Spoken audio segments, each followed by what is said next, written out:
What was the must-have Christmas toy when you were a kid?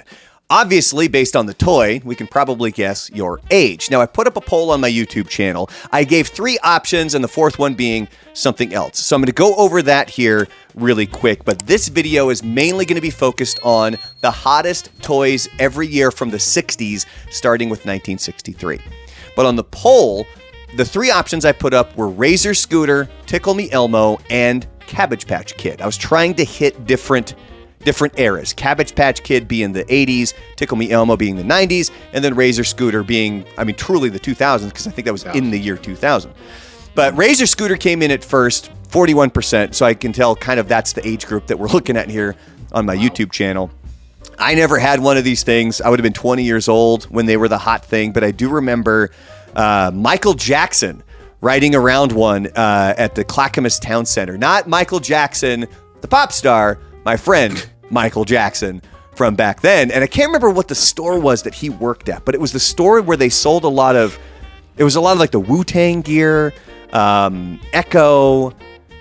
God, and it's going to kill me now that I don't, it wasn't Hot Topic. No, it was like, what was it? Mrs. Something, or wasn't it? No. Yeah, it's anyway, that's where he worked. And like we would go just kind of hang out with him while he was working. And I remember him scooting around the damn store on that Razor Scooter. Now, these things phased out super fast. They tried to make them a popular thing. They tried to make them almost like an extreme sport, like skateboards or even rollerblades. But you couldn't do a lot of tricks with it. It was really just, I'm going to skip up in the air and flip the thing around, and that was it. And that was kind of the limitation of the Razor Scooter. Something else came in at 40% on the poll. Obviously, we're going to be getting to all of these toys here coming up soon. Tickle Me Elmo came in at 7%. This is the one that I remember big time from the 90s. Do you remember how big this thing was? Yeah. Oh, yeah. Like, I literally thought it was the second coming of, funny enough, the Cabbage Patch Kid, because of how crazy it was in stores trying to get one. Yeah, because remember, before the internet, you had to shop at a store, and this is where parents would wait in line to go get these damn things. And then coming in last was Cabbage Patch Kids at 6%. I had one of these. My sister had one. My cousins all had one. Mine's name was Gib, and he was bald, and there was all kinds of marks on this poor dude's head because I ended up just kind of throwing him around like a football for the most part, or I used him as a baseball bat. So did you have one? No, my sister had one. But I didn't know. I remember it was a big thing because we all had one, and then we would go to craft fairs where we would have family members or friends who would craft things together, and there was a lot of them where they made their own Cabbage Patch clothes and they sold them. And that's crazy. And that's where the vast majority of Gibbs clothes came from. It came from those fairs. So let's go back in time here. We're going to jump into the old Wayback Machine here, Alan, and we're going to go back to 1963. And Easy Bake Oven was the hot toy. Did your sister ever have one of those? Yes, she did. Did you ever make anything with it? I'm trying to remember, but I don't think she did. Well, not that I remember anyway. So she probably messed it up, and I don't remember. Dude, the things are impossible to make. Yeah. My kid has one, and it's sitting in the closet. That's right up there. And I remember that she really wanted to do it, and there's we had some extra time, so I was able to try and make something with her, and it was like this pretzel recipe, and it's just sticky, and it came out gooey. Still ate it, but it was just it was a pain in the ass. I'm like, let's just bake something for real, like rather than the Easy Bake Oven. And using a light bulb. Yeah, to cook food. Like, who would have thought that would take forever? 1964 was the G.I. Joe. Other action figures were already around. And this isn't the G.I. Joes that we came to know, like the smaller action figures. Remember, these were the tall ones. The taller ones, yeah. With real clothes. Yeah. And can you think of what separated G.I. Joe from the other action figures back then, other than the clothes? Being able to use accessories like guns and stuff. I would kind of put that into this category. A lot of it was the fact that it had movable parts. Oh, okay. It was 21 movable parts on that G.I. Joe. And don't forget that Kung Fu grip, baby. Don't forget that Kung Fu grip. Yeah. All right, coming in 1965, the hottest Christmas toy, the game Operation. Did you know that the patient has a name? Walter. No. Oh. Cavity Sam. Cavity Sam. That's great. That's the name of the guy that you're operating on in the game of operation. All right, moving on to 1966. The game Twister was the hot item. It had a different 1966. Swingers. I do have an interesting story about Swingers and Twister. I'll tell you that off the air. There's a different name for it when it first came out, though. Do you know what it was called? It's a type of food. What? Think about M&M's. twisting your body.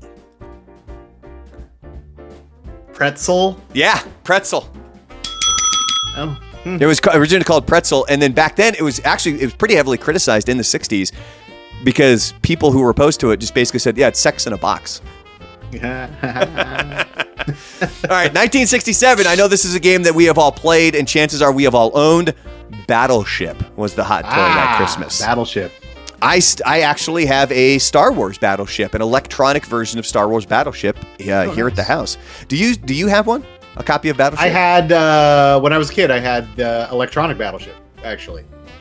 Did you ever play with it electronic, or did you end up going with it where you just said, screw it, we're just going to play normal? I always wanted to play it with all the sound effects and stuff, but in this house, you always had to be quiet, so we always had to play with it off. Well, that sucks. All right, Yeah. tell you what, the next time I'm in Portland and we hang out, we're going to have a copy of Electronic Battleship, and damn it, we are going to play with the sound on. Because even with the version that I have, the Star Wars version, it's still, like, it's a setup. I mean, when you just play normal, you can just plug the pieces in and you can go from there. It's a full-on setup when you're trying to play with all the sounds and everything. So the game, even though it was the hot item in 1967, that's because that's when the board game was released. There was a version of this long before that dates back to the 1930s when it was a pencil and paper game. Yeah. Where I think you would probably get a notepad similar to what you get with Yahtzee, and you would just mark with a pencil where your ships are and then where the hits and misses were at. All right, moving on to 1968. Hot Wheels. Those were the hot item, and they started with 16 original cars in the lineup. They were all based on actual customized vehicles. I'm going to see if you can throw a random number out there. Can you guess how many Hot Wheels are in existence today? I will say about 1.5 million. Oh, you're off. You got to go way higher. Yeah, okay. 4 billion Hot Wheels are in existence today, which I believe is more than actual cars on the road. Which makes sense because chances are if you're a kid, you had more than one. Adults generally have one car. All right, final year here for the 60s hottest Christmas toys. That year, 1969, it was a chemistry set. That was the hot toy. Weird. And did you ever have a chemistry set when you were a kid? No. I did. And my parents ended up regretting that because you remember in the basement of my parents' house where I grew up? Yeah. I turned that sink blue. And I'm not, and no, it like blue, and it didn't come off. It was blue. It was blue for probably 10 years. Jeez. Like I'm not exaggerating. I mean, I turned this thing blue when I was probably 9 or 10 years old. Mm-hmm. And I still remember, I don't remember how I created what turned blue, but I remember tipping the cup over, and when it spilled, I'm like, oh my God. And I'm like trying to mop it up, and I'm like, oh my God, my mom's gonna kill me. And it was blue. Like it was blue for so goddamn long.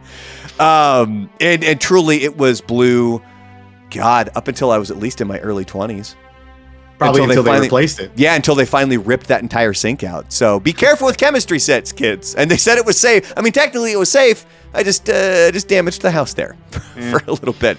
So there's your hottest Christmas toys throughout the 60s. We're going to get to the 70s coming up here in a little bit, as well as other videos on the schedule. Don't forget, we're going to get to the best Christmas specials of all time. Now, again, we're talking Christmas specials, not movies. So we're talking How the Grinch Stole Christmas, A Charlie Brown Christmas, Rudolph the Red-Nosed Reindeer, things like that. And again, another tease here for you. We're going to get to one where I'm going to see if Alan remembers this one specific Christmas special, because it was one when we were kids that was released. There's actually two that I think I'm going to bring up and see if Alan remembers. So we're going to get to that stuff. Make sure you guys click like down below, subscribe to the channel, click the little bell so that you guys get the notifications when we're either on live or when we drop a new video. And stick around. Lots more content on the way.